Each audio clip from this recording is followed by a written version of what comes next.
the game? Nightmare, the game hosted by a video. I am the gatekeeper! To win, you must stop it. Roll the dice! The video board game Nightmare. The gatekeeper talks to you. Whose turn is it next? And you must answer him. Answer me! Yes, my gatekeeper. Go for it! Nightmare, a race against time for 3 to 6 very game players. Let's party! Stephen King and George Romero, the masters of terror, bring you a frightening tale that will grab you, grow on you, and give you the creeps. This is going to be extremely painful. Ted Danson, Adrienne Barbeau, Leslie Nielsen. The most fun you'll ever have being scared. Creep Show. Tuesday at 8 on Channel 11, New York's movie station. It certainly is a big bun. It's a very big bun. Big, fluffy bun. It's a very big, fluffy bun. Where's the beef? Some hamburger places give you a lot less beef on a lot of bun. Where's the beef? At Wendy's, we serve a hamburger we modestly call a single. And Wendy's single has more beef than the Whopper or Big Mac. At Wendy's, you get more beef and less bun. Hey, where's the beef? I don't think there's anybody back there. You want something better. You're Wendy's kind of people.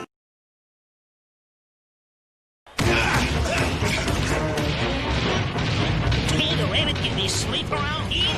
What's all the racket? What's up? Jock, I was only kidding. Gruesome, ain't it? Of course you know this means war. Air Jordan and Air Jordan. What'd you expect? Elmer Fudd? Nice shot. Nice shot. This floors them every time.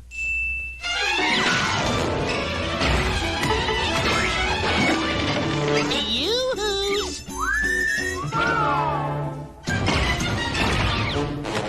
Nice shorts. This could be the beginning of a beautiful friendship. That's all, folks. Well, that's my line. Coming soon to own on video and DVD.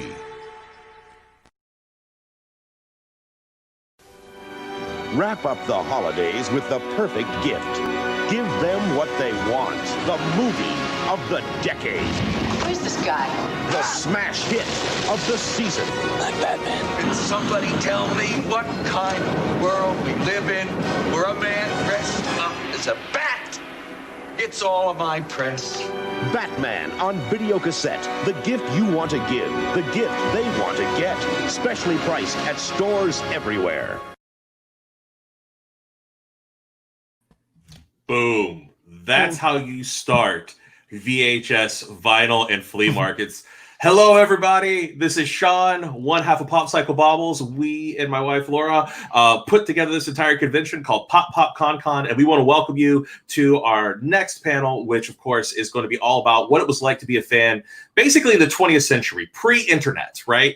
We're not talking about, like, how great it was, like, in the early 2000s once we got past dial-up. We're talking dial-up at the beginning and previous to that, and the places we had to go and the people that we met and all these kind of fun stories and just how weird it was. But before we do, I want to do two things. First, I want to tell you a little bit about some stuff that you can purchase from us, because this is also a promotion of the fact that we've opened up our online store. So for a moment, I'm going to go full screen, and then I have a treat for you, especially if you were watching the commercial. So first off, let's go ahead and show you some of the things you can buy at Pop Cycle Baubles just by simply going to the Pop Cycle link, and I'll put up a little banner there at the bottom. You can actually buy some really great 8-bit statues that I make all by hand, such as this awesome Hellboy. Check that bad boy out. He's looking really cool. And of course, these all are for order. We also have this one. Laura wanted to bring it up because she always loves this one. It's a Yoshi.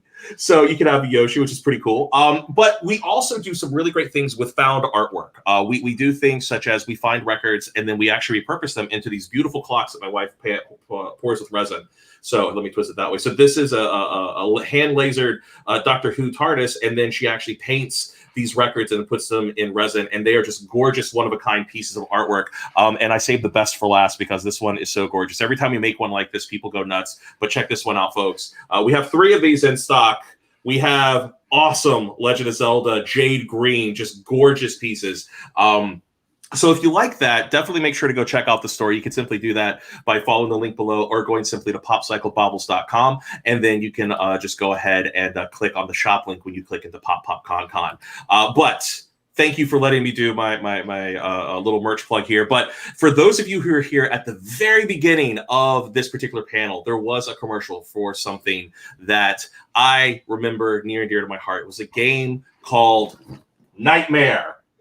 We actually own this damn game. We have this in our house. If you have never played Nightmare, this was a VHS game that you actually would put in, and you had an hour to beat the bad guy and play this board game. And if you didn't beat the tape, then you were out of luck and you died. And when you see that trailer, it starts off and the guy looks normal, but at the end of the tape, he's all grotesque. And it's actually a really cool piece of special effects that as the game progresses along on the tape, he gets more and more and more just gnarly looking. So it's terrible. It's awesome. But yes, we own Nightmare, the video game. And everybody, thank you so much for allowing me to go ahead and hawk my wares, do a little bit of shilling there. But also want to show you a really cool piece of memorabilia that Laura and I still keep, specifically because it's so bad, it's good.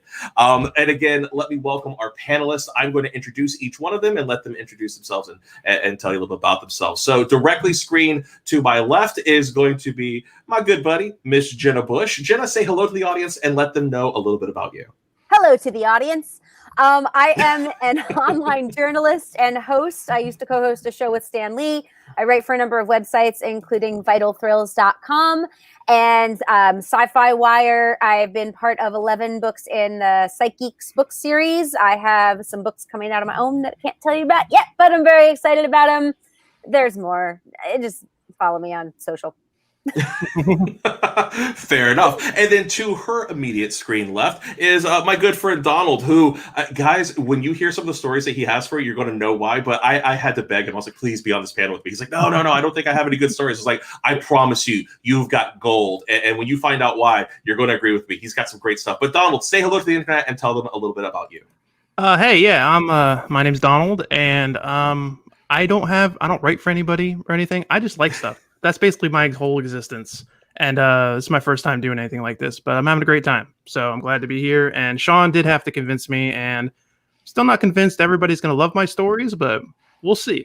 I think you're not giving yourself enough credit. I think they're going to love your stories, and I feel it in the force. Our next panelist, they've actually been on a number of panels with us this afternoon, and they are a new friend. We just met them over the last couple months, assembling Pop Pop Con Con, and that would be Jonathan. So Jonathan, please say hello to everybody and let them know a little bit about you. Sure. Hi, everybody. My name is Jonathan Alexandratos. I'm a non-binary playwright, author based here in New York City with a ton of toys behind me. One of my projects was this, articulating the action figure essays on the toys and their messages. All academic essays on toys and their viability as culturally important texts. And as Jenna said, there's more, but I'll see you on social. Right. That's fantastic. And then wrapping out our group is somebody who, quite frankly, gives me a lot of time at their conventions every single year and keeps asking me back. And I'm always so humbled that they let me, because they basically, if I come up with an idea, they're like, yeah, let's try it. And I would not have come up with half the ideas I come up with sometimes if it wasn't for this awesome person. Of course, I'm talking about my good buddy, Gary. Gary, say hello to the internet and let them know a little bit about you. Hello, Internet. My name is Gary Mitchell. I am as Sean said, I am the co-director of the American Sci-Fi Classics track at DragonCon here in Atlanta. I am a writer, reviewer, podcaster, voice actor, avid enjoyer of all things geeky. And you can find me on the Twitter here. And yes, Star Trek fans, it's my real name. I was going to ask. It really is. Yeah, he actually when we get I have to show my ID sometimes. He'll actually every once in a while on Facebook he'll actually switch over to the tinfoil eyes Gary Mitchell. So every once in a while that'll be his profile photo, which I would think is pretty funny. But hopefully you guys didn't mind me also doing a close up. I realized that we also have that capability, so I thought it'd be nice for the intro. That's the first time we've done this, but I like that. It gives you guys a little moment, little spotlight there. But everybody, thank you so much for being here with me this evening. We're here specifically to talk about the oddity that it was to be a fan, especially of geeky things, and being somebody who liked something that was off the beaten path, and trying to find out where you could discover the newest music, or find the newest cool movie, or maybe the newest import of a kung fu flick. And the places that I always found I had the most success is usually when I was going through VHS stores, when I was going through old vinyl music stores, and amazingly enough, flea markets, which is how we came up with the name VHS Vinyl and Flea Markets. And I'm sure that many of you have other stories, but I would love to kind of know, like, for you, like, what are some of your fondest memories of actually, finding and meeting people? Because when we're in the modern era, all we have to do is go onto Google and say Star Trek Discovery fan board, boom, and you're connected with thousands of people who all share that same interest. But prior to the internet, that was not how this shook out. You could find geeks, but they may not be your flavor of geek. They may be big Star Wars fans or big comic fans, but they weren't fans of Star Trek. Or, you might like kung fu movies, and they're all about, a really high-end art cinema. And you never quite knew what you were going to get. And that was kind of the fun part about it. So, Jenna, we're going to start with you. And Okay. and I would love to know kind of like, what were some of your experiences? What are like some of the defining memories that you have when you were trying to just kind of reach out and find fandoms? Well, it's funny. I grew up with Star Wars, so I have no memory of a time without Star Wars. And Star Wars was the big thing. So, in fact, the first spoiler I ever got was on the playground about Luke and Leia being related. Oh, and no. I was so mad. Oh, so mad. So I'm still not completely over it, which you may have guessed. But my other than Star Wars and the Wonder Woman TV show, my big way into geekdom was books. So I met a lot of people at used bookstores and at the library. We had in our library a reading group, and for kids, and so you'd get these stickers, and if you read enough books, you could go into this. Like, I remember one year it was Under the Sea, and they had this big submarine you could go in. I don't know why I wanted to do that, but it was there. I wanted to go in.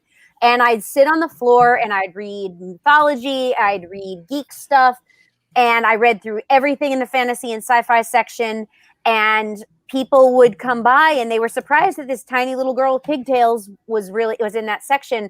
But it's funny, the older I got, the easier it was to meet geeks, because most of them that were speaking publicly about it were guys.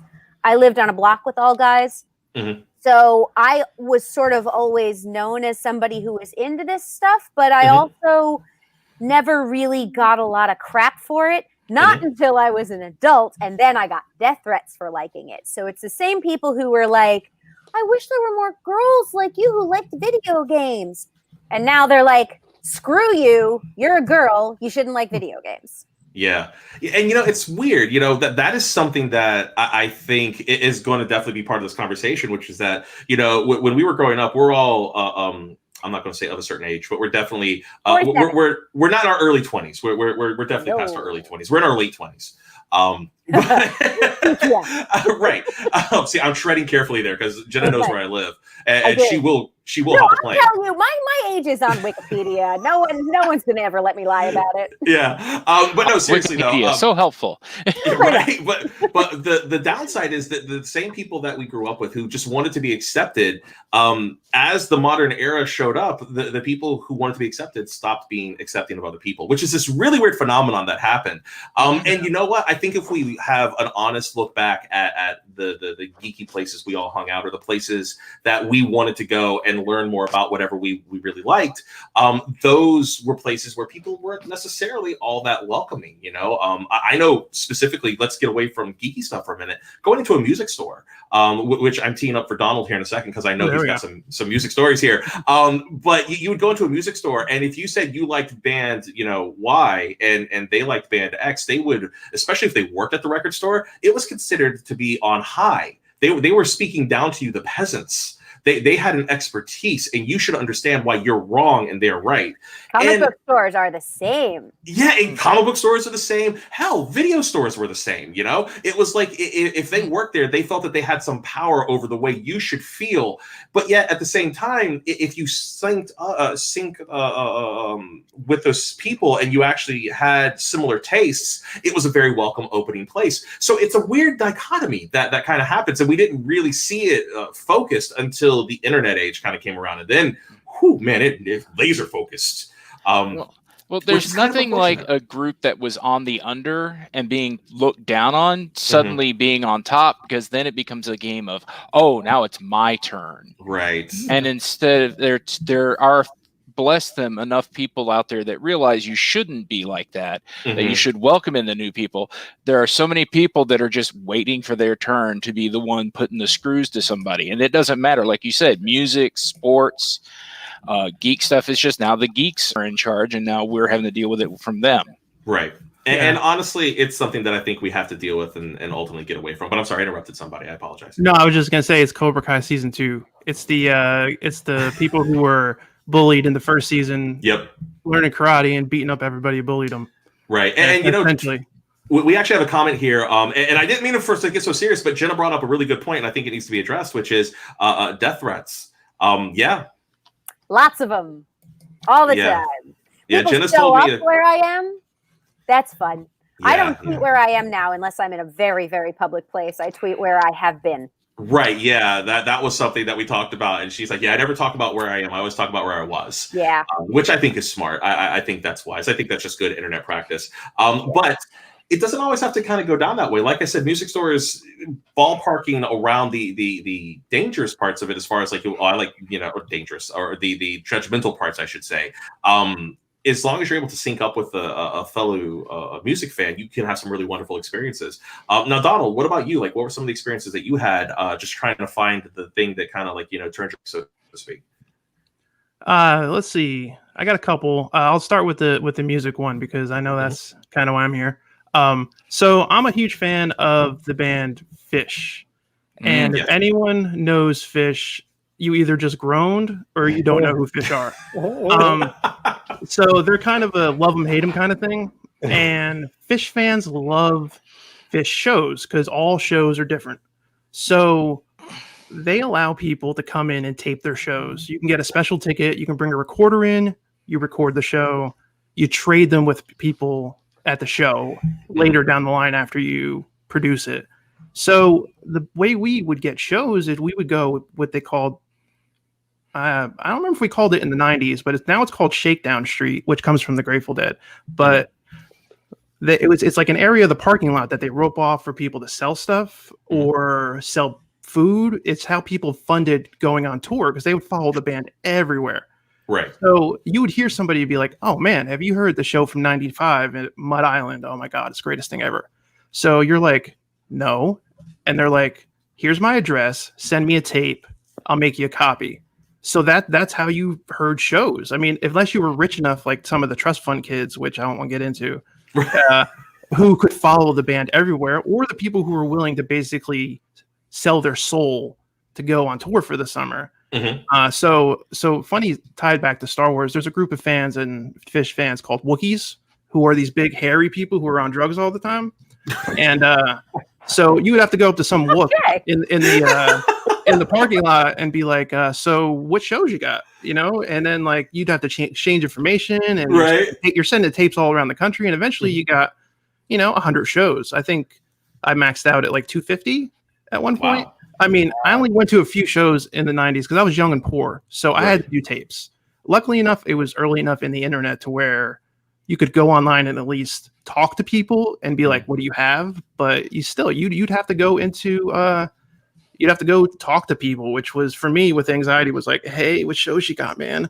And you sound really shady, but it was such a, like, now there's an app I have that has every show they've ever played professionally recorded, and it's like, it almost feels like cheating.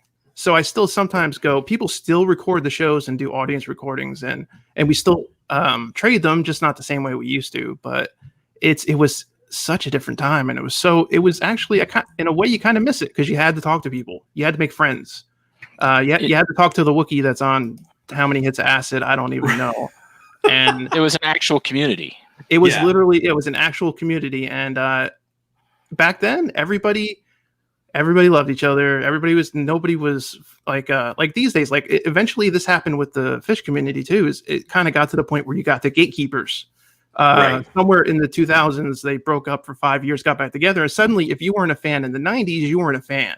And it's like, yeah, so you run into the gatekeepers there too. And but yeah, it was cassette tapes, man, for days. And I don't know how many cassette tapes I had. And eventually, when somebody's like, "Oh, do you have a copy of this show?" and you're like, "I do," you're like, "I'm contributing now too." It's like I'm a friend. I'll make you a copy. And I just started to hear the Circle of Life theme song from the Lion King kick in. Right? Exactly. First, I'm the guy receiving. Now I'm giving out, and it's like first you were the learner, but now you were the master. Oh, there we go. Yes. Nice. We used to have things like that. I grew up on Long Island, so I was in the city all the time in New York City. And in the Village, across the street from Tower Records, there was this little market, and people would bring their stuff out, and it was always, like incense and pipes that were water pipes that were for tobacco smoking, right? Yes, tobacco smoking. But they also always had this big. It was almost like a giant rack full of all kinds of recordings of all different concerts that you could buy, which was really cool. So that was I got them all there. Right. I should say I have been to one Fish concert, but I'm a metalhead, like hard, like heavy. Yeah. So I get it. Yeah. But I did go, and I apparently didn't look fishy enough. So they searched everyone else for pot. I had some in my sock. They didn't even look. Really? I'm surprised they searched anybody. Usually they just give up these days. Madison Square Garden. It was Madison Square Garden. Oh, yeah. It was a long time ago. Yeah. Funny thing is, I've been to like 9 shows at the Garden to see them, and they don't search you anymore. They just gave up. They don't care. This was probably late 90s. Oh, so that makes sense. It was a hot minute. But by the way, yeah. I was just going to say, Donald, if you ever had any doubts as to why we had you on, that just the Chewbacca line alone, the Wookiees, that was the you proved it yourself. I told you, you had it. That's it. Donald's done for the night, everybody. So we're just going to go. We're going to knock him out. No, I'm playing. Now I'm in a different spot. Oh man. Oh, you are in a different spot. That was weird. Oh well. But the Wookster, they're an interesting group. If you ever see somebody, if you happen to end up at a fish show and you see somebody who has no idea where they are, what they're doing, that's a Wook. They don't have to be hairy, but they generally are. Hence the term. Right. Now I just want the Star Wars Cantina band. Actually, I want Fish to do a video, which is them as the Cantina band. You know what? They might have. They are huge geeks. They may have done something like that is out there on the internet, because they got some weird stuff out there. Yeah, I saw that comment about pot. Oh yeah, here I'll pull it back up. Hold on, here you go. 1 second. I might have done that. Having the trap door in the hair. Yeah, I don't do this stuff anymore illegally. I live in California. It's not legal here. I'm also shocked that anybody searched. I got a contact high just from walking by a Fish concert at Madison Square. Yeah, if it's in your town, everybody gets high. Yeah, I mean that's the love of fish. That's what that is right there. Okay, so moving on though, I was actually about to toss to you, Jonathan. So what are some of your early experiences? Kind of discover your fandom, and where was some of the places where you were able to find some really cool stuff? Yeah, so I grew up in Knoxville, Tennessee, and I moved to New York City when I was 15, in 2001. And so prior to that, I was in what was, for me, I guess it's technically a mid-sized to smallish town, but it definitely felt a lot like one of those towns where if you deviated anywhere outside of what was considered the norm, then it was just kind of like you didn't exist. And it was just like, no, this person doesn't like football, and that means they're kind of right. So I didn't really fit the mold. My friends didn't. The thing that we liked was like Star Trek, action figures, Star Wars, etc. So we found each other at school, and we really bonded over that. And I remember us sort of poring over magazines like Toy Fair, Lee's, Tomarts, right? The early sort of action figure guide you would get, which I still have whole bunch of, and just kind of marveling at this whole sort of industry together, and really trying to figure out, not just enjoying the sausage, but how the sausage is getting made. Like that was actually part of something that we really wanted to know. And, they would do the typical things in school, like middle school, of like arranging school dances. And we would just use that time to kind of meet outside the gym and like either write up fanfic or like, talk toys or whatever, to the point where like teachers were actually worried. I think they were probably worried we were gay in a small town, but it's like, it wasn't a sexual thing. It was just like, we just really wanted to talk toys, and this was an opportunity to do it. Yeah, you wanted to know about the new variant of Starscream, and damn it, that's your time. Right, exactly. Right. We didn't give a fuck about, we didn't give a blah blah about sexual attraction at that point. But like, it was just that, and I do remember, occasionally, like there was one time I distinctly remember my dad taking me to like the meeting room of a Ramada Inn or something, and it had a toy show there, and I just went nuts. I mean, it was just like the greatest thing I'd ever seen. Like this idea that there was something outside the world of Toys R Us that had all the toys that I didn't get. Like, whoa, that was just such a reveal to me, and I was in love. I mean, and we're talking about elementary school to middle school age there, and I just knew that for the rest of my life, this is the world for me. Like, we actually have a really good comment from Laura. She's in the chat room, and she said that's an interesting point. Maybe having so much readily available content without effort has helped break the molds that stifle that need to conform to community standards, because you're able to find, quote unquote, your people far easier now than it was back in the day. I think that's a fair statement. Mm-hmm. Yeah, I definitely think that's a fair statement. But Gary, how about you? What were some of the experiences you had in back in the days when dirt was new? Back in my day. I think you're younger than me, so let's. I turn 50 next month. All right, you're not. All right. Tell me about Pong. You're really close. Pong I heard that. Don't even. Pong was great. You had to hook this thing up to the back of your TV. I can still remember the first time I walked into it was a diner and saw Frogger. And, I was like 7 or 8, and it was just like, what's this? No, but there's definitely something to the whole. It's easy to access now because. Looking back on it, it didn't feel hard to find, but it was, because like Jonathan was saying, if you weren't into sports, if you weren't into cars, if you weren't into the popular things you're supposed to be popular, it was hard. You were instantly the outcast. I was the school's scapegoat / punching bag, so it drove me further into the stuff I did like. And for me, it was magazines and bookstores. And I would spend my mom every weekend was a huge flea market person. And there was this one stall she could drop me off and go shop the rest of the place, because I'd spend the entire time going through the magazine boxes and the comic long boxes and the books.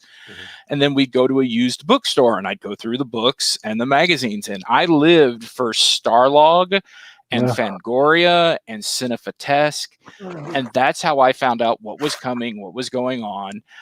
One of my aunts, God bless her, got me a subscription to a magazine called Fantastic Films. Nice. Which I remember reading the articles after Empire had come out, and just the article upon article of what happens, what does this mean, how do you speak bocce, and a back and forth between one guy who absolutely hated Empire and thought it was not a worthy sequel, and someone else who wrote a like 5,000 word piece on what did Yoda mean by no, there is another, and what, I mean, that's how you got your information. And in a way I kind of miss it because now it's a blog. Yeah. So the information's still there, but there's something, I hate to go old man yells at cloud, but there's something about having, I love my Kindle. There is something about having a magazine and looking at the pictures and reading it. It's just got a little more than, I God bless our bloggers. I write a blog of my own, but it just, there was, God, I do feel it's got a smell. The smell too. It does. Smells like vanilla. There is a smell. Yep. You know, books yeah. smell, and that's not a bad thing. Books and magazines have a smell. And when I go through, my dad years ago gave me our entire comic collection. He had comics for decades, and then he finally gave them to me. And if I go through, if I'm just reorganizing them, if I just open one up and I just flip open to a page, and that old newsprint smell just hits me in the face, and I'm 10 years old again, I'm 9 years old. I mean, there is such a strong reaction just to the smell of things. Hell, I remember the smell of what VHS cleaner smells like. You know, that little lube that you would have to put on the little tape, and then you put the tape inside of the old player. I still remember what that stuff smells like. You know, I actually remember what a VHS tape smells like, or those clamshells. Remember those Disney clamshells? You'd open them up, and it had such a distinctive smell. Yep. And it's such a memorable thing that it definitely that tactile, that olfactory sensation. Now, if we were talking about Donald and Fish concerts, there's a whole other olfactory sensation. That's a different thing. That's a totally different thing. But it's still there. I mean, it's still part of the story. So yeah, well, I wanted to mention that one of my first concerts I went to as on my own was Robert Plant with the Black Crowes opening for him. And after the Black Crowes had just released Hard to Handle, so they were just getting popular. And when they finished their set, the whole crowd literally shifted. It emptied out all the people around my age, and then all the people older that were there for mainly Robert Plant kicked in. Yeah. Not more than a minute into the first song, it's like hot. See, when you go to metal concerts like I used to, there's a different smell. It's not pot, it's generally vomit of some sort. Yeah, there's a much stronger beer smell going on in those concerts. Oh yeah, I saw Slayer, and there were just people just showing their boobs and barfing everywhere. Yeah. That's why I listen to it in my earphones now. And right. Yeah. Yeah, I don't have any experience. I don't have any experience with Fish, but I was living across the street from the arena when the Dead came through. Oh Lord! So I figured I got the similar. That's definitely in the same ballpark, I would imagine. Yeah. Yeah, I'm too young for it, but their scenes were very similar. Yeah. Yeah. I mean, boobs and vomit pretty much sums up my flea market experience. I don't know. Same. It's exactly the same experience. And you know, it's funny because speaking about flea markets, that was one of the main ways that I was able to find things, because the only way I was able to ever go to like proper stores, especially as a kid, was if my dad took me. And I was fortunate enough where, as a kid, my dad would go to this comic book store called Silver City. I'll never forget the name of it. It always sounded so classy to me. Silver City. I'm like, oh, it's dope. They actually just closed down a few years ago. The family closed down the shop after being open for like 40-something years. And right across the street from them, I don't remember the name of this VHS store, but it was right next to like this Orkin bug place where you could go and get like somebody come and do an exterminator. So I always called it the Bug VHS store as a kid. I was like, are we going to go to the bug store? My dad's like, yeah, we're going to hit comics. We're going to go to the bug store. So because it's this huge bug sign, you didn't even know there was a VHS place right in there, but it's this old mom and pop store. And between those two places, I would go in and I would look at comic books, and then we would cross the street and we'd go into this mom and pop VHS place. And I know this is a little bit of a tangent, but since it is VHS vinyl and flea markets, I feel it is good to talk about. I miss old school mom and pop VHS joints. They were so much fun. This place, you walked in, all the walls with that weird ass wood paneling that we all saw back in the 80s and the 70s. You know what I'm talking about? In my house. Yeah, right. Oh God, it's horrible, right? And it's all over the place, all handmade shelves where they had all the different movies and whatnot. But the cool part about these old school VHS places was that they really went above and beyond, making each of the sections kind of their own thing. So like the classics area would have like kind of red curtains. The kids area, they'd have like a bunch of like streamers and stuff. And I always immediately gravitated towards the horror section because it had like the spooky spider webs, and it would have like a severed head in the corner. And it scared the living crap out of me. And I guess like 7-year-old Sean wanted to have the crap scared out of him because I always wanted to go in there. And they would have just like kind of low-key horror music playing, so it was all spooky and stuff. And I would walk in and look at all these tapes. And I wouldn't even watch the movies. I would just look at the covers, and the covers would freak me out.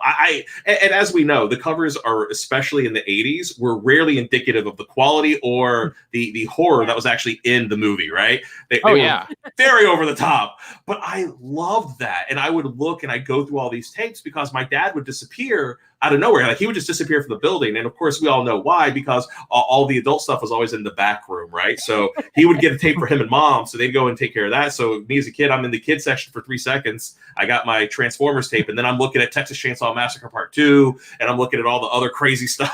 And then Dad would come out, and there'd be wide-eyed Sean, like, we must go now. You know, like I've seen things, you know. So, but I miss that. I mean, my VHS store, they knew me, so they let me take out the Duran Duran video with all the naked people. Oh wow! I was not old enough to have that, but they let me. And I think I thought I was getting the more PG rated one. That is not the one that I took home. I was like, "Whoa, there's a lot of boobs in this." Yeah, and by the way, Laura was making a comment about Silver City here. She was saying that once I started buying all my books there, and I could get like 20 books for $20. That was another good thing. They always had great backlog deals. You could get just a ton of stuff. So, you know, sometimes you'd buy a bunch of crap, but, you know, in that crap, you'd find 2 or 3 really good gems when you're buying books at flea markets and whatnot. And for me, flea markets were my main vector for finding kind of new stuff, because if my dad didn't take me somewhere, I could walk to my closest flea market. And I would go through all those stalls, and you have these people with giant book collections that are just sitting, like they're just all stacked up, you know, looking like some kind of weird ancient mausoleum and whatnot. And I would just go through, and I remember finding people who would bring in exclusive bootlegs from Japan. So I would watch different kind of anime or kung fu movies, or I'd watch, you know, like I remember watching, Hard Boiled. For the first time, not even dubbed. It was just straight up, just this is the movie. And I remember buying it for like $5 and just watching this really horrible bootleg of Hard Boiled. Like, okay, I'm into this, right? You know, and that's how my love of John Woo started. And stuff like that would never have happened if I hadn't had these really unique places to go to and to check out. But I want to circle back to Donald, because we did pin him in a corner for a second talking about all the fish stuff. I know that you had experiences and love of stuff outside of that, and I want to give you a chance to maybe speak onto some of the stuff that was not fish related. Yeah, actually, so I grew up in New Jersey until I turned 15, and then I moved down here to South Carolina. We had the awesomest mom and pop video rental store, and we lived in a small, tiny town, and he was like just a video nerd who was like, I'm going to make a video store. So, hey, let's do this. And he was like my, I don't know, what do you call, like your guide, your spiritual guide on my journey. Guru. My guru. He was my guru, because I used to go into the horror section, and like me and my dad would just like, what's a cool cover? We'll pick this. Well, at one time he accidentally picked Blood-Sucking Freaks when I was like 4. So that scarred me for a while. But you think? Yeah. But what this guy introduced me to, which I will always be forever grateful, are B movies in general, the concept. And he was like, one day I was like 9, and he was like, have you ever seen Plan 9 from Outer Space? And I was like, I don't know what that is. I'm 9. And he goes, I don't have it in the store, but I will get it. And 3 weeks later, we go like a couple times a week. 3 weeks later, he's like, here's the movie. And I watched it and was like, this is the greatest thing ever. I mean, there's little paper plates that are like UFOs, and he basically made me aware of what a B movie was and what to look for. And he that's how I fell in love with them. And he would always just recommend stuff to me. So I never really did flea markets that much, but I was lucky enough to have basically the, you know, ultimate video nerd who was just at my video store telling me, hey, this is what you need to watch. And my parents were like, I guess, you know, great parents or terrible parents. I don't know how you want to look at it, but they were like, you can watch whatever you want. Whatever, you know, whatever he recommends, whatever. So I watched every terrifying thing that was possible, and a whole lot of really good B movies. So I think his name was Joe, because the store was Video Joe. I don't know if he was Joe himself. Let's call him Joe. We'll call him Joe. Yeah, and I like that. Yeah, Joe was my guru, and I loved Joe because he started from a tiny store to a medium store to just a massive store. He actually we kind of grew with him, and it was kind of awesome to see him and grow like that, because he was a really nice dude, and he wasn't like a gatekeeper. He wasn't like, oh, stupid 9-year-old kid. He was like, 9-year-old kid, you need to watch Plan 9 from Outer Space. And I was like, you have to learn who Ed Wood is and things like that. And I was like, sure, whatever, guru. Tell me, teach me, show me. And Yeah, so I was lucky enough to do that. I used to do vinyl diving at the flea market a little bit when I moved here, but flea markets haven't really ever been my forte. Yeah, we didn't really have them. Long Island is weird because some stuff we had a lot of access to, and then some stuff we didn't because everybody just went into the city for it. So yeah, so I'd go through the village, through Greenwich Village, and go through vinyl there and tapes there and all of that. But the place I got into like comics was our tiny little local hobby shop that sold candy, comics, and models. And this woman ran it, and I remember I'd bring in change that I may or may not have borrowed from my dad, and I'd get tons of candy and shove it under my mattress. But other than that, there were comics, and I remember looking at a picture of a storm on the cover of one of them. I still don't know which one it was, but she was doing her thing, and I asked what it was, and this older lady was like, "Oh, well, she controls the weather." And I was like, "Oh, well, I want a snow day. I want to have that power." So that's how I got into comics, and she would just let me sit there and read them as a kid. She knew I didn't have the money to buy them because I needed to stuff my face with sugar. Right. So she just let me, she's like, "Just read it. It's fine. Don't worry about it." So she wasn't making, I mean, I honestly don't think this woman needed money. I think she just ran this shop for fun. Right. So I'd go home high on sugar with my head full of storm stories. It was the coolest thing ever. So it wasn't a flea market, and but it was a local shop. And that's how I knew what it was, because I didn't know any, but I'm sure my friends were reading them, but I didn't know. Right. Well, I mean, that's the great part about these kind of things is when you find these little places, whatever they are, when they become dear to you, that is a place that you'll always remember. I remember in Savannah, one of my favorite places that Laura and I started going to was this little place. I forget the name of it off the top of my head. It was like Comics, Movies, and More or something like that.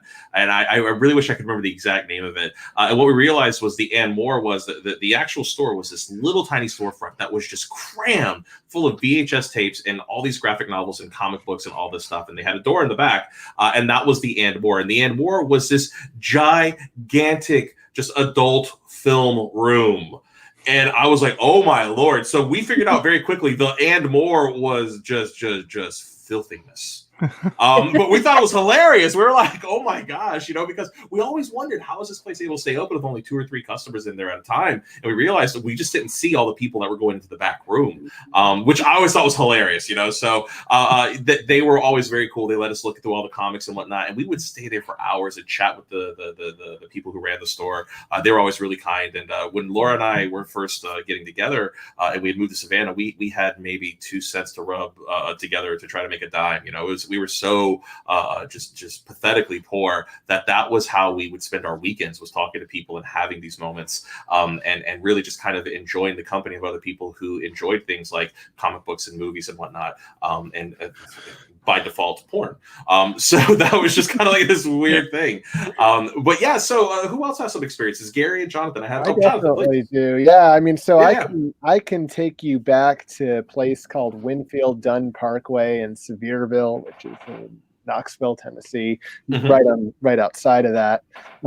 And you can still do this today, but I mean, I have fond memories of doing it with a kid, which I think is interesting because what I'm about to describe hasn't changed very much. So what you can do is, if it's a weekend, you can drive out there, which is again about 30 to 45 minutes outside of Knoxville, and the first thing you see as you turn off I-40 is a massive sprawling flea market, indoor and outdoor.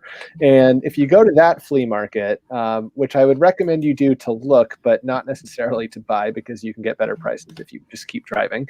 But if you look around there, you will see people selling everything from rusty old signs to live monkeys, not kidding, to action figures and comics, of course, which is what I'm there for.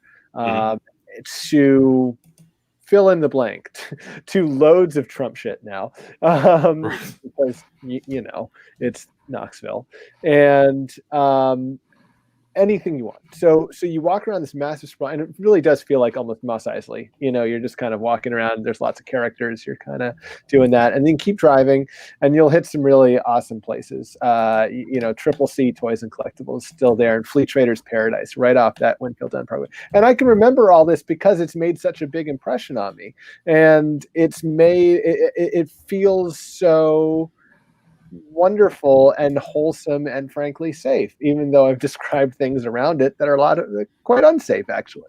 A little iffy, yeah. Exactly. Those oases are super great.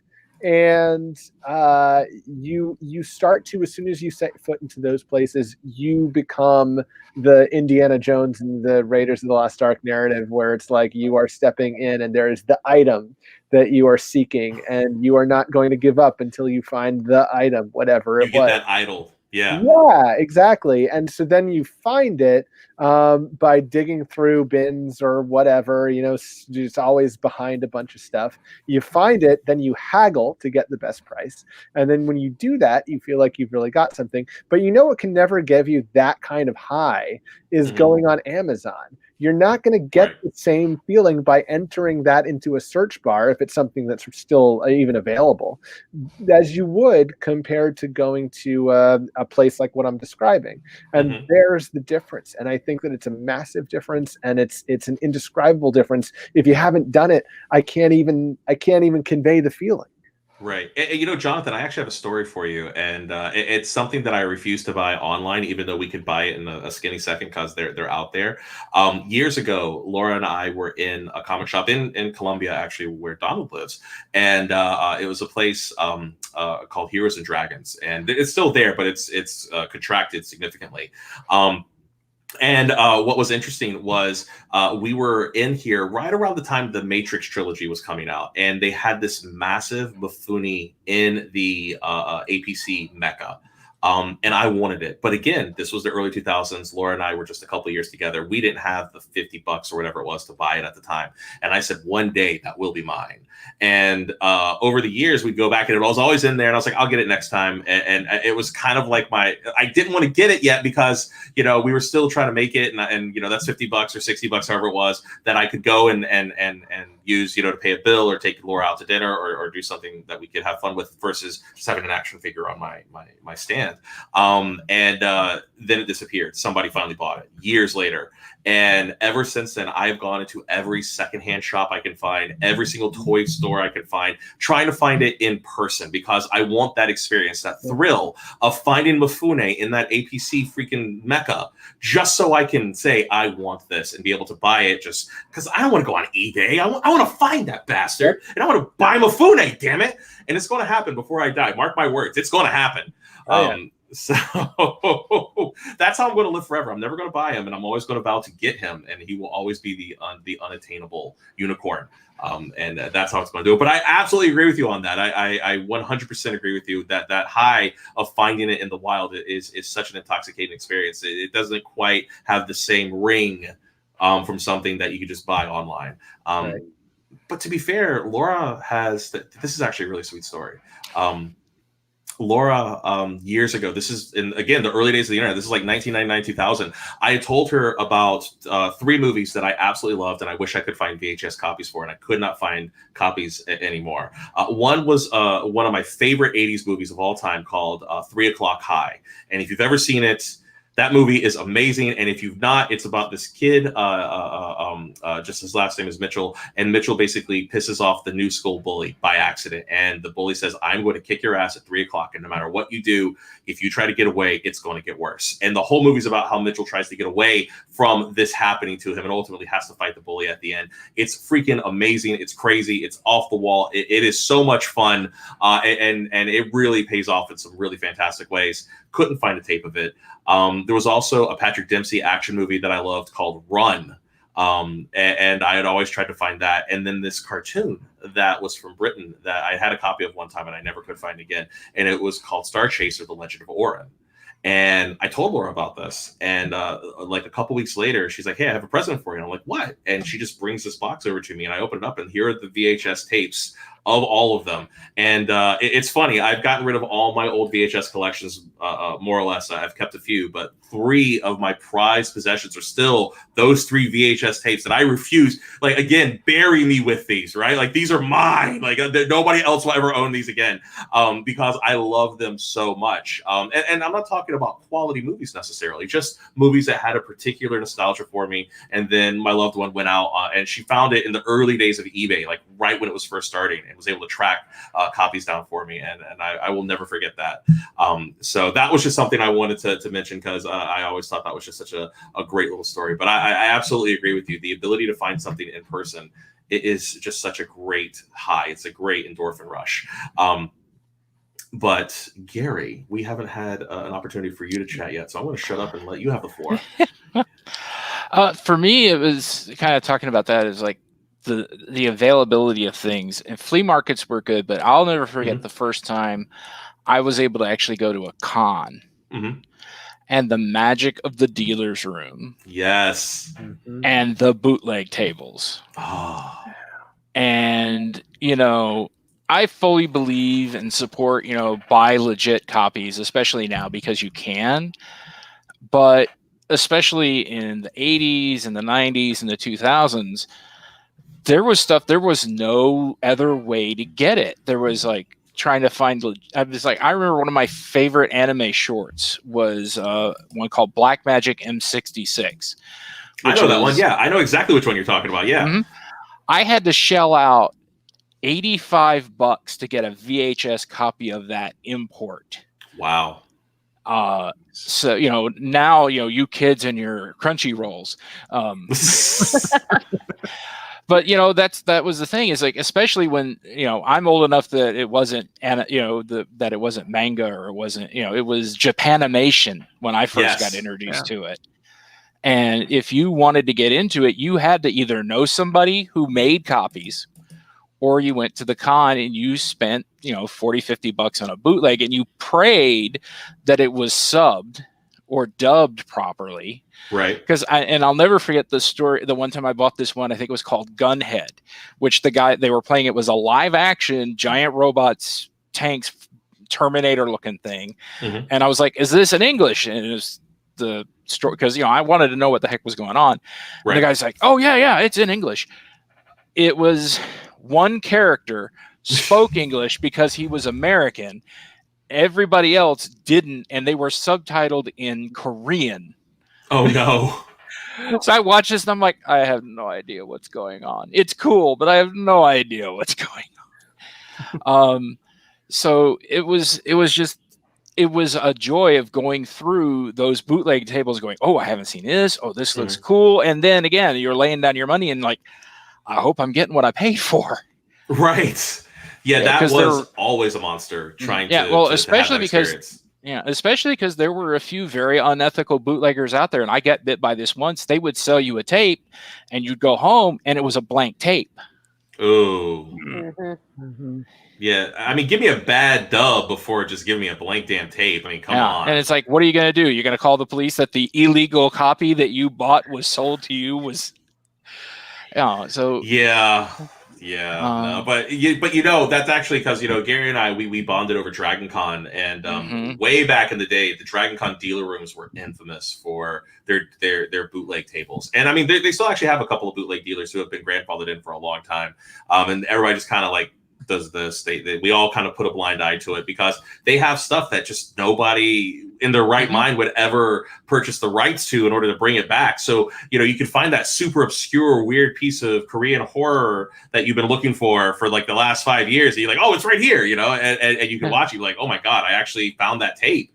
Or if you're looking for Generation X with Matt Frewer, you know. Yes. Oh, wow. You know what, actually, Gary, in 1 year, I picked up 4 bootlegs sets that I still have downstairs, and I still love them, even though I can get them on better media these days.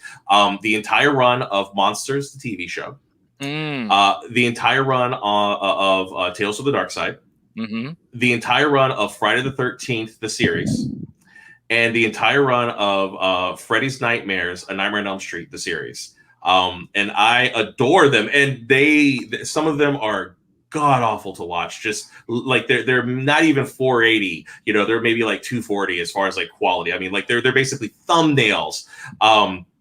But we love them. We love them. And Laura brought up another one that we have that we love a lot too, which is Garfield and Friends. You can't find it. Like, the people don't. They didn't make it for so damn long, so we had to get Garfield and Friends, stuff like that. You know, Flight of Dragons. Battle of the Planets. Yes, Oh. Battle of the Planets. I searched for a long time. Jeff got me some Battle of the Planets, but yeah, because I had a crush on Jason from Battle of the Planets. Hell yeah. I love Gatchaman. Cool. Anything Gatchaman, I'm all there Yeah, for. but it was really hard to find. That and Danger Mouse was very hard to find. Oh my God. Now, you see, when you say Danger Mouse, I always immediately think Banana Man as well. Do you remember Banana Man? Yeah. Oh, yeah. I remember on Nickelodeon, they put those back to back. You'd have Danger Mouse, Banana Man. And if you were lucky, before the commercial break, they would play that really long Canadian cartoon, The Cat Came Back. That was like 6 minutes long. And so you get like that trifecta, and you're like, yes. Danger Mouse was great, though. I love Danger Mouse. So good. Yeah. Danger Mouse and Count Duckula. Oh yeah, Count Duckula. Yes. Yeah. Jenna, do you remember when Midtown Comics used to sell bootlegs, like bootleg DVDs? Yes. Yeah, and then because Mm-hmm. I guess someone caught on to them because they went on fire sale like one day. They were so overpriced for so long, and then I think they just finally liquidated all of them. And I guess that was when they were like, "Oh no, we're becoming a legitimate business now." Yeah. We got to get away from the slightly sketchy things. Yeah. Yeah, there was a store, and I can't remember the name of it. Star was in it, but it had like all this space stuff too. There were a couple of them in Manhattan, and they always had some weird stuff in the back. And then they disappeared one day, and I don't know. I mean, it's possible that was because of the weird stuff in the back. Yeah. And Laura said in the chat room, sometimes bootlegs today still are some of the only ways you can get some of these awesome shows, and it's true. Yeah, and sometimes it's licensing rights. I know that was the reason it took Batman forever to get a legit release, was because there were like 18 different companies own the rights. Yeah. And then sometimes it's something weird, like, they use so much pop music of the day, and it was licensed for broadcast, but it wasn't licensed for redistribution. So that immediately ties up an entire series that you would love. I think The Wonder Years is still perennially wrestling with that. WKRP in Cincinnati. Oh, we've got a copy of that. That damn turkey Thanksgiving episode with the. I thought turkeys could fly. Yeah, and they put out an edition where they put in placeholder music to replace the copyrighted stuff, and it's just not the same. Oh Lord, yeah. But I remember we always had that one guy who had the hookup. And sometimes they were legit, but I also remember the one time my friend, who was my anime connection, came and was like, we had watched Akira and we're halfway through the movie. He's like, by the way, Akira in Japanese means the name of the boy. I'm like, ooh, that's deep. And then I found out later, no, it means it's the boy's name. It's like, you don't know what the hell you're talking about. Translation. Translations are always weird. Localization and translations are some of the most difficult things that you have from an anime. And you know what's funny, though, is if you're interested in stuff like that, tomorrow we're actually having something called Anime's Ancestral Recall here on Pop Pop Con Con, where we're going to talk about anime, but we're only going to talk about anime pre-2001. So basically, we're going to be talking about the early days of anime. and Co. Yeah, exactly. And how we had to deal with really bad localization and how they screwed up stuff and we get the wrong names. And we're going to get into all of that. So definitely come back for that one. That'll be a lot of fun. But, at the same time, we're getting here to like the last 7 to 10 minutes or so of the show before we have to go. I did want to just take a moment to just say, I really appreciate the fact that we're bringing up all these memories of not only, our favorite institutions that we went to, but also some of the things that we can't find anymore, even though we're in an age of plenty. And that's where we kind of went and found this stuff, was again at these bootleg places. Donald brought the perfect point of, if you were lucky enough and you knew people, you could basically say, here is some material, fill it up with all this cool stuff, and then weeks later, here you have 100 tapes of various bands playing certain songs or whatever, or maybe you get a bunch of cool people's dubs from various TV shows. One thing I like going on right now is there's this guy called Dinosaur Dracula, and I don't know if anybody here's ever. Do you do the Drac packs? I haven't done a Drac pack yet, but I love his Drac packs. They're cool. They're so good. They're so good. If you've never seen him, basically he is a retrologist. He's only about things that are retro, and he loves going and finding bootlegs of people's old VHS tapes where they just recorded everything off of TV because they wanted to catch that Jeopardy episode, and he'll just scour through them for all kinds of stuff. So he'll find old school commercials, he'll find old school TV shows that you've forgotten about, and then he'll write articles about them. Oh, I bet you forgot about this 6-episode run of Manimal or something. And yes, I did that shout out for Joe, who was supposed to be here tonight, but he basically was promised that somebody could break a chair over his head at a wrestling match, and he couldn't give that up. And frankly, I understand that. That's a decent trade, you know. So, but he loves Manimal. Any chance he gets a chance to bring up Manimal, I felt it wouldn't be right if we didn't give a shout out to the infamous Manimal. Actually, this last week we've had a really weird moment of synchronicity, Gary, and I want you to convey this to Joe next time you see him. At least on 3 different occasions, from sources not us or anybody that you know, they have mentioned their love of Manimal. Have you seen the Manimal toys? No. Yes. Like 3. I think I saw a promo one time, but please, tell us about the Manimal toys. Yeah. So they're freaky. They don't look like anything that was on the show. They're essentially just like these sort of rubbery kind of mutants that were put on a Manimal card, and that's what you get. Like, right. You know, they're vintage, like they're from the era of the show. But like, right. They're, if you Google them, you'll see it. Like they're great. Oh, that's great. Hold on. I'm gonna just real quick. I'm typing in Manimal toys right now. Hold on, people. I'll do that too. I'm gonna go over They're here real pretty quick. fantastic. And they're oh my lord, what the hell? Yeah. There's like a whole what? Hold on. Okay, I'm gonna screen share. So everybody bear with me here for a second. I'm gonna screen share this real quick. So hold on. We're gonna do this little bad boy right here, screen share. We're going to take the application window. We're going to take this one. We're going to share this. We're going to go over. Boom. Sorry about that. Look at this. Okay, so this is a Manimal. Look at this. That's weird. That's what is this guy? He's got a human face and like he's present. What the hell is going on with that toy? He's turning into the Panther. Yeah, that's not right. That's in the words of Shuri. What are those? I do not. What the hell? Like this? There's something wrong with. So now I'm gonna have nightmares of Manimal toys. Thank you for that. No, it's in your head now. It is totally in my head. Enjoy your nightmares. You know, one thing that I used to have to hunt for, that I still hunt for because it's hard to find online. There was this series of Marion Zimmer Bradley did a series called Sword and Sorceress. And it would introduce, all these new authors, and they had to be about, the main character had to be a woman who was either a warrior or a magic user. And I found so many different authors that way. Now, Marion Zimmer Bradley is problematic. You can look that up. I'm not going to tell you why, but But they're very hard to find because of that. So between the looking for those, because I'd love to have a real full set of them someday, and there were also tips for writers, which I really loved. But the other thing is international covers of books that I love. So if anyone ever finds Anne McCaffrey international book covers from like the 80s and 70s and stuff like that, message me at Jenna Busch. Right. I want to, because they're online, like you can see the pictures, but it's not the same as owning it and holding it. It's that smell. It's the smell thing again. Yeah, it's the smell. Yeah, it is. And you know, I hate to say it, but folks, we've blown through this hour. We're at the end of our hour. Man, that went by fast. That was crazy. But I want to say thank you to everybody who was on the panel. Jenna and Jonathan, Donald, Gary, thank you so much for taking some time out of your days and sitting with us. This was a great nostalgia trip, talking about all the different locations and just the weirdness that was being a fan prior to the internet. And seriously, Jonathan, those Manimal toys are going to haunt me. That was so that was crazy. But I do want to also say, if you are watching this and you've been watching Pop Con all weekend, I also want to extend a special thank you to everybody out there who's been watching us. And I do invite you to come back in about half an hour at 11 p.m. Eastern Standard. We're going to do our final show of the night. It is going to be 2 reboot or sequel. And what it's about is we're going to talk about old franchises that have been mothballed for a while. And is there enough juice to bring that movie back as possibly a sequel, or should we reboot it?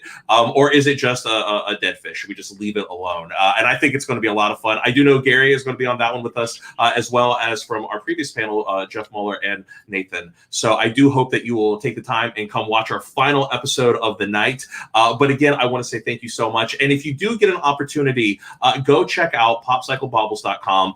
You can actually go see our final schedule for everything on Sunday, as well as go hit our shop where Laura and I have spent a lot of time putting stuff together so that we could show you all of our cool wares. And we just really appreciate each and every one of you. And we just want to say thank you so much. And again, Jenna, Jonathan, Donald, Gary, thank you for making this such a fun hour. Thanks for having us. My pleasure, sir. All right. Well, we're going to get out of here. Again, come back by. We'll also be on pretty much all day tomorrow, and a number of these guests will be back then as well. So I do hope that you will come back and say hello. And until 11 o'clock, have a fantastic night. Go find yourself your store. Go find your flea market. Go find your place to find your VHS, vinyl, and all of your cool retro stuff. And we will see you on the next panel. Bye.